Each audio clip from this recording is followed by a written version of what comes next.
la France n'a jamais, j'insiste sur le mot jamais, apporté aucun secours de lutte antiterroriste ni au Mali, ni au Niger, ni au Burkina.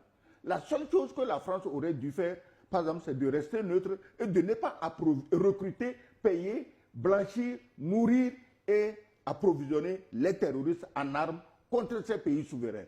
Mais le problème des pays souverains, c'est quoi? C'est que quand on regarde dans les décrets de nomination des présidents africains au Quai d'Orsay, la cellule africaine de l'Élysée, bon, tous les présidents, ils sont nommés.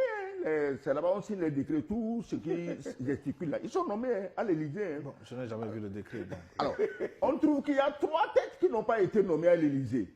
Assimi Goïta, c'est la tête de liste, Ibrahim Traoré et après le général Tchani. On cherche partout dans la cellule africaine de l'Élysée, on ne trouve pas leur décret de nomination et ça fait mal.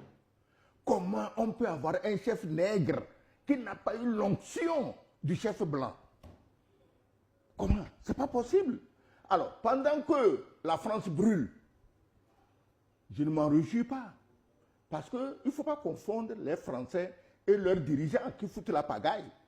Donc, pendant que la France brûle, Macron et sa bande ne trouvent d'autre chose à faire qu'à continuer à organiser des coups d'État france-africains dans nos pays.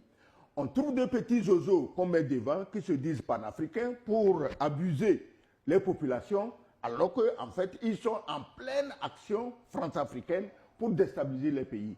Donc, il y a 3 présidents. Les décrets de nomination manquent à la cellule africaine de l'Élysée et ça pose problème.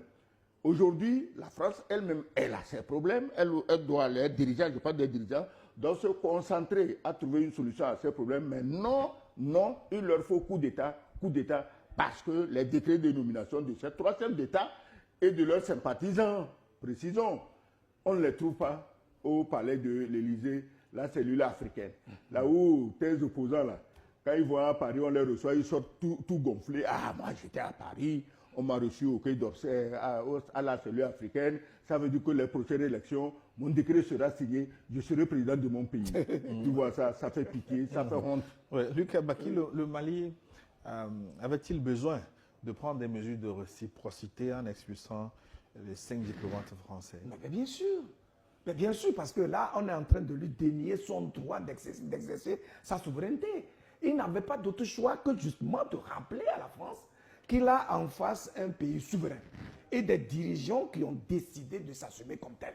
Est-ce que parfois il ne faut pas jouer bas la terre? Bas la terre pour faire quoi? Justement, s'il appartenait à la France de jouer bas la terre parce que c'est son citoyen qui s'est rendu coupable d'un acte délictueux, même à la limite criminel. Vous voyez? Et donc, il aurait dû tout simplement commencer à négocier, puisque justement, si l'État français demande à avoir des éléments précis liés aux actes posés par le monsieur de la DGSE, ces éléments lui auraient été déjà fournis en bonne et due forme.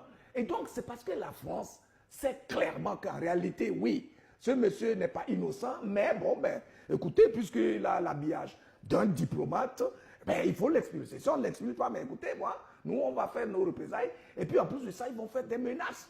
Que ils vont faire chanter là, le Mali, ils vont ameuter le monde entier, la communauté internationale, etc. Mais toutes ces formules-là n'ont jamais marché. Vous vous rappelez dans le cas des 49 militaires ivoiriens qui s'étaient retrouvés donc, de façon maladroite au Mali, tout ce qui avait été fait à l'époque. Vous vous rappelez que justement en cette période de la session des Nations Unies, le président Ouattara avait même contourné le médiateur qui était le président de la République togolaise pour aller ameuter toute la communauté internationale au niveau des Nations Unies.